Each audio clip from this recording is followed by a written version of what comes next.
وہ بار بار اس کے چہرے کو دیکھتی، اس کی آنکھیں، اس کی ناک، اس کے گال، مگر وہ جتنا بھی دیکھتی ان کی پیاس نہ بجھتی۔ پھر اچانک ان کے دل میں ایک ٹیس سی اٹھی، وہ اپنے بچے کے چہرے پر عبداللہ کا نور دیکھتی تھی۔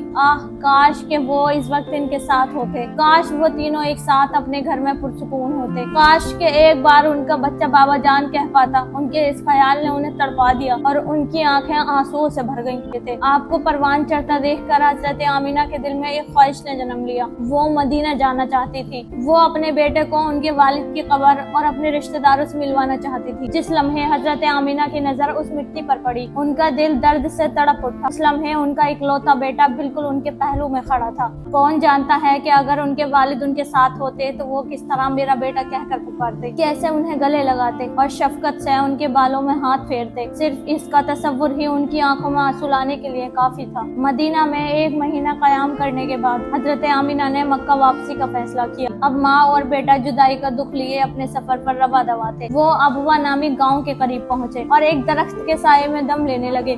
اب حضرت آمینہ میں ذرا بھی سکت باقی نہ رہی تھی۔ ان کا انتہائی تھکا ہوا جسم مزید چلنے کے قابل نہ تھا اور وہ وہیں نڈھال ہو کر گر پڑی۔ وہ ننھا سا بچہ اپنی ماں کو دیکھ رہا تھا کہ یہ کیا ہو رہا ہے، یہ بول کیوں نہیں پا رہی، یہ اتنی پیلی کیوں پڑ گئی۔ آپ کی آنکھیں آنسوؤں سے بھر گئیں۔ وہ اس وقت بہت چھوٹے تھے اور تنہا رہ جانے کے خیال سے خوف زدہ تھے۔ وہ پہلے ہی اپنے والد کی کمی محسوس کر رہے تھے، کیا وہ اب اپنی امی کو بھی کھو دینے والے تھے۔ آپ کی آنکھوں سے ایسا خوف اور ایسی بے بسی تھی کہ وہ اپنی تکلیف بھول گئیں اور انہیں صرف اپنے بچے کے ٹوٹے ہوئے دل کا خیال آنے لگا۔ انہوں نے مسکرانے کی کوشش کی مگر ان کی آواز کمزور پڑتی ہی جا رہی تھی۔ ان کی صرف آخری یہی خواہش کہ آخری بار وہ جس چیز کا دیدار کریں وہ ان کے بیٹے کا روشن چہرہ ہو، ان کے محمد کا۔ انہوں نے آخری بار ان کے ننھے ہاتھ تھامے، ان ہاتھوں نے آخری بار اپنے ماں کی گرمائش محسوس کی۔ ننھے محمد کا دل اس طرح پہلے کبھی نہیں تڑپا تھا۔ آنسو ان کے گالوں سے بہتے ہوئے آہستگی سے ان کی ماں کے کندھوں پر جا کر گر رہے تھے۔ جب آپ کی والدہ نے آخری بار آپ کے بالوں میں ہاتھ پھیرا ہوگا تو آپ نے کیا محسوس کیا ہوگا؟ شاید آپ نے انہیں مضبوطی سے تھام لیا ہوگا اور آپ کی ننھی سی آواز کانپ رہی ہوگی اور آپ نے اپنی کانپتی ہوئی ننھی سی آواز سے کہا ہوگا،